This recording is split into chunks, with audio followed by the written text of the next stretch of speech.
This is Andrew, and you're watching a new episode of MADMAN Review. This time, we take a look at some lesser-known qualities of American presidents, namely that at least some of them were owners of some really great guns. It's a fact that in a long history of America, a lot of presidents were hunters. They left behind a lot of thoughts on that matter, and of course, the weapon they use. Thomas Jefferson, for example, thought that guns were the best to exercise the body and mind. With them, you learn to be bold and independent, while ball games are just too violent on the body while giving nothing to the mind. With that idea, let's turn our attention to the rifles and shotguns they used. The Winchester Model 21 of George H.W. Bush. President George H.W. Bush loved to hunt quail. In 1990, he took a 16-gauge Winchester Model 21. He sent it to Roger M. Green for a complete makeover, including having it made for left-handed shooting. Green remade his gun using California walnut for the stock and then had it engraved. Also, he had an oak and leather case made for it by Marvin Huey. After that, he himself went to the White House to present his work to the president. The Ruger Red Label of Jimmy Carter. Jimmy Carter taught in Sunday school, he built houses with Habitat for Humanity, and he loved hunting. Even in his 90s, he shot himself some turkey. His passion was quail hunting and owned quite a variety of guns. One of them, the Ruger Red Label Over Under, is mentioned in his essay collection, An Outdoor Journal. He also wrote a letter to William Ruger.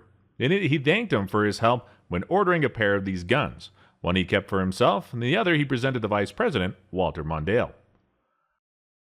The Winchester and Weatherby of Lyndon Johnson. Lyndon Johnson had a ranch in Texas, which he loved. Every year he would go there when deer season opened. Then he had his chrome-plated .30-30 Winchester rifle with him at all times. He invited other people, and together they hunted from the car. Johnson also hunted hogs and aoudad. One time, he brought John Kennedy to his ranch. According to him, Kennedy liked it a lot. According to Kennedy, he rather hated it instead of enjoying it. However, in the end, he did hang a mount in the White House that he was given by Johnson. On another occasion, Johnson presented a classic Weatherby rifle to George Reedy, the then press secretary. It was chambered in .300 Winchester Magnum. It was decorated and engraved with Reedy's name. The Model 21 of Dwight Eisenhower. It was a Winchester Model 21 shotgun in 20 gauge that was the favorite field gun of Eisenhower. He loved fishing, hunting, and shooting. Had streams stoked with trout, so he had something to fish when he arrived, and had a skeet field built right at Camp David.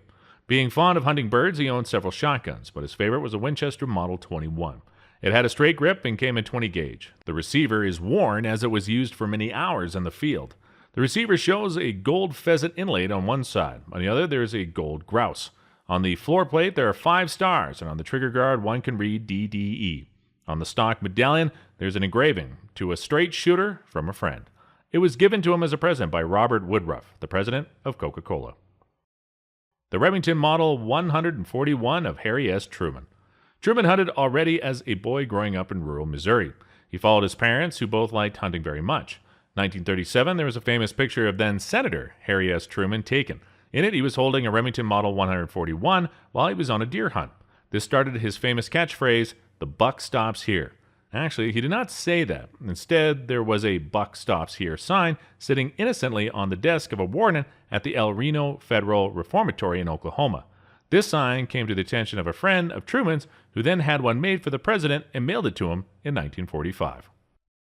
The Grant and Sons double of Franklin D. Roosevelt. FDR was a hunter and owned many weapons. When he was president, he took care of nature and formed the CCC, the Civilian Conservative Corps. Its work was to plant trees and reserve the soil damage in the area of the Dust Bowl. 1921, polio changed the life of FDR. An active sportsman, enjoyed riding, sailing, golfing, hunting, and shooting. He was almost unable to walk. He continued to own several handguns and shot them as well. He gave away a pair of Grant and Sons doubles that were made in 1890. One of them he handed to General Walter Bettel Smith, who was the president's chief of staff at that time.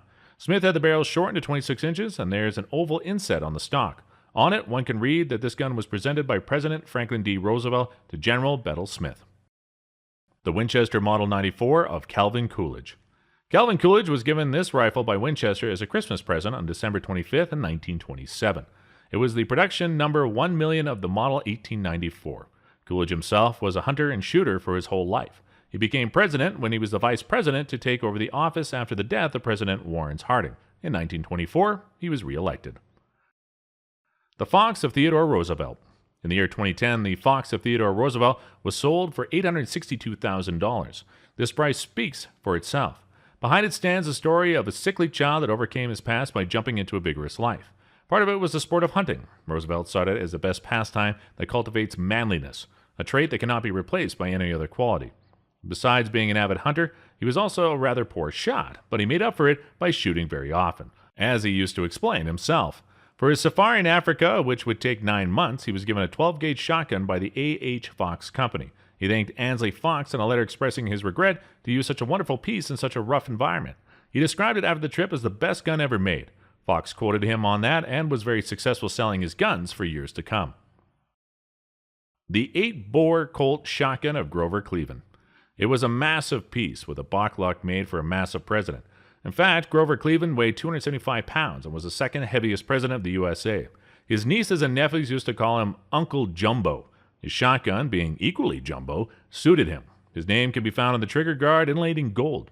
At his time, using an 8-bore to hunt birds was still legal. It was never really popular, so not many cried a tear when the Migratory Bird Treaty Act made it illegal. Signed 10 years after the Cleveland's passing, it allowed only 10-gauge or smaller shotguns to be used.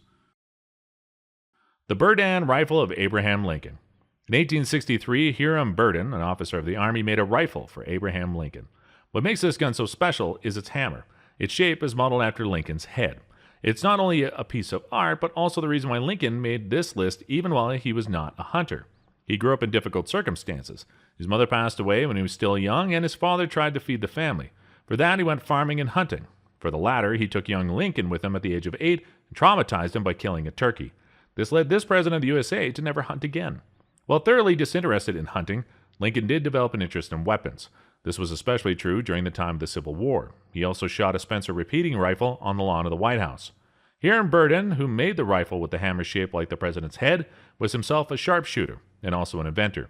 He gave this rifle to him as a token of his gratitude. Lincoln insisted on the shoulders in Burdan's unit to be equipped with the Spencer repeater instead of the muzzle loaders. The Army at that time wanted to use the old guns in order to avoid a wastage of ammo. The rifle was made for 44 caliber rounds and was ready in 1863. However, Burdan could not deliver it to the president before he was assassinated. The Fowler of George Washington. The first president of the USA loved fox hunting, but also fowling. For that he used a fowler, made by Richard Wilson of London about 1750. It was inherited by the executor of his estate, but it was not his only gun. In the year 1767, he also ordered a fowler for his stepson, John Parke Curtis, at the age of 14, and later ordered at least another one for himself. There you have it, guys. If you enjoyed watching this video, give us a like, subscribe to the channel, and hit the bell button to get a notification when a new video comes out. See you next time.